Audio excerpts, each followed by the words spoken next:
Hello everyone, welcome back to our channel. In today's video, I'm gonna show you how to change your location in your OkCupid account. It's a very simple and easy process and I'm gonna guide you through how to do it. Let's get started. First of all, on your phone, launch the OkCupid app. After you are in the app, make sure that you are logged in with your account. You will see this kind of interface once you are logged in. Now, in order to change your location, you need to go to your profile settings. Here at the bottom right corner of your screen, you can see the profile icon. Tap on it.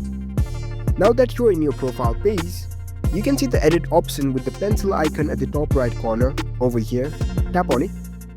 Now that you are in your profile page, here you can see the edit option. Tap on it. It will prompt you to your profile edit page. Here you can edit your name, your age, and your location. So in order to change your location, you need to tap on this location section. Tap on it. Over here, if you enable this location services, it will set your location automatically.